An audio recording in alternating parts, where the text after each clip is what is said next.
ہمارے YouTube channel general media international پہ آپ سب کو خوش آمدید۔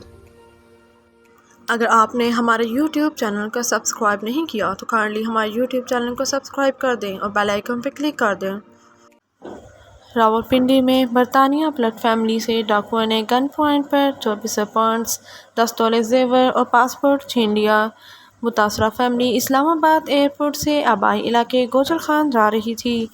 متاثرہ فیملی کا کہنا ہے کہ ڈاکو موبائل فونز، گھڑیاں اور دیگر سامان بھی لوٹ کر لے گئے۔ پولیس کے مطابق ملزمان کی تلاش جاری ہے۔ اسٹیٹ بینک آف پاکستان نے شرح سود 1% بڑھا دی۔ اسٹیٹ بینک نے مانیٹری پالیسی کا اعلان کرتے ہوئے پالیسی ریٹ 1% بڑھا دیا، جس کے بعد شرح سود 20 سے بڑھ کر 21% ہو گئی ہے۔ اسٹیٹ بینک کے اعلامیہ کے مطابق مارچ میں مہنگائی کی شرح 35.4% ہو گئی ہے۔ رمضان المبارک صرف انسان کی روحانی پاکیزگی کا ہی نام نہیں ہے، بلکہ رمضان کے دوران روزہ رکھنے اور عبادات کرنے سے انسانی جسم کو بھی بے پناہ فوائد حاصل ہوتے ہیں۔ روزہ رکھنے کے پہلے ہی دن انسانی جسم میں زہریلی مادوں کی صفائی کا عمل شروع ہو جاتا ہے اور انسان کا شوگر لیول کم ہوتا ہے۔ روزہ رکھ کر جب ایک انسان 10 سے 12 گھنٹے بھوکا رہتا ہے تو سال بھر مصروف رہنے والا اس کا نظام ہضم آرام میں آ جاتا ہے، جس کی اسے اشد ضرورت ہوتی ہے۔ رمضان میں روزہ رکھنے سے انسانی جسم میں موجود اضافی چربی کے ذرات پگھلنا شروع ہو جاتے ہیں۔ اس ماہ انسان کے دماغ کی کارکردگی اور صلاحیت بہت تیزی سے بڑھ رہی ہوتی ہے۔ وفاقی حکومت کی جانب سے رجسٹرار سپریم کورٹ کو ہٹانے کے معاملے پر چیف جسٹس پاکستان نے ان کو فوری ریلیز کرنے سے روک دیا۔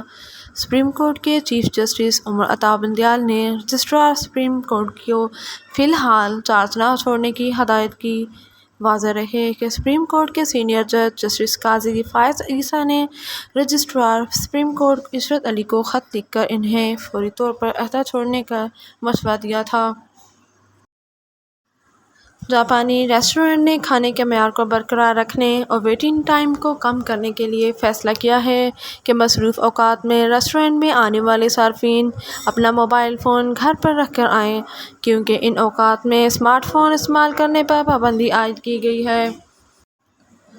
جاپانی ریسٹورینٹ انتظامیہ کے مطابق صارفین کھانا سامنے رکھ کر اپنے فون میں مصروف رہتے ہیں، جس کی وجہ سے کھانا ٹھنڈا ہو جاتا ہے اور کھانا ٹھنڈا ہونے کے بعد اس کا معیار برقرار نہیں رہتا، جس کی وجہ سے شکایات بڑھ رہی تھیں۔ انتظامیہ کے مطابق ان مسائل سے نمٹنے کے لیے صارفین پر اسمارٹ فون استعمال کرنے کی پابندی عائد کی ہے۔ ترکی کے سب سے بڑے شہر استنبول میں واقع سلطان احمد مسجد، جو کہ دی بلو ماسک یعنی نیلی مسجد کے نام سے مشہور ہے، اس مسجد کے باہر افطار کے ایک روح پرور منظر کی ویڈیو سوشل میڈیا صارفین کی توجہ کا مرکز بن گئی ہے۔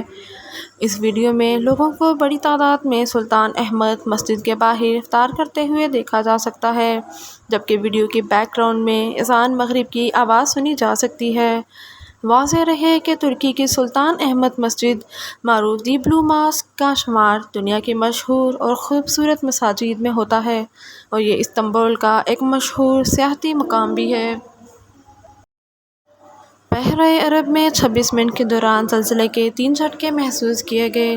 امریکی جیولوجیکل سروے کے مطابق پہلا زلزلے کا جھٹکا 2:34 پر محسوس کیا گیا، جس کی شدت 5.1 اور گہرائی 40 کلومیٹر تھی۔ زلزلے کا دوسرا جھٹکا 2:44 پر آیا، جس کی شدت 5.5 اور گہرائی 10 کلومیٹر تھی۔ زلزلے کا تیسرا جھٹکا 3 بجے آیا اور اس کی شدت 5.3 اور گہرائی 60 کلومیٹر تھی۔ ہفتے کے دوسرے دن آج امریکی ڈالر مزید مہنگا ہوا ہے، جبکہ روپے کی قدر کم ہو گئی ہے۔ انٹر بینک میں ڈالر 1 روپے 96 پیسے مہنگا ہونے کے بعد 287 روپے کا ہو گیا ہے۔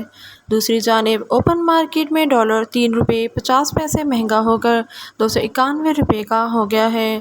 واضح رہے کہ گزشتہ روز انٹر بینک میں ڈالر 285 روپے 4 پیسے پر بند ہوا تھا۔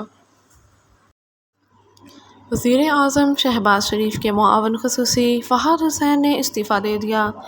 فہد حسین وزیر اعظم کے معاون خصوصی برائے پبلک پالیسی اور میڈیا کمیونیکیشن تھے۔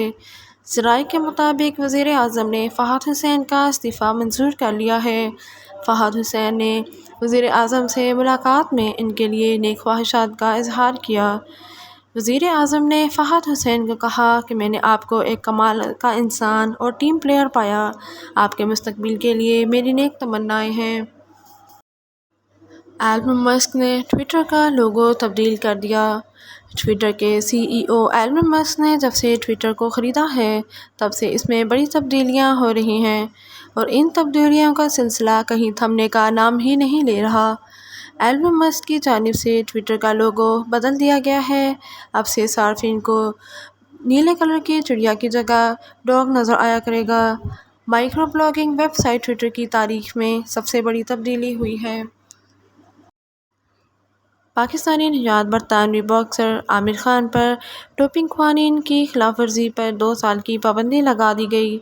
عامر خان نے ممنوعہ ادویات کا استعمال کیا۔ اینٹی ڈوپنگ رولز کے تحت عامر خان 2 سال تک کسی بھی کھیل میں حصہ نہیں لے سکیں گے۔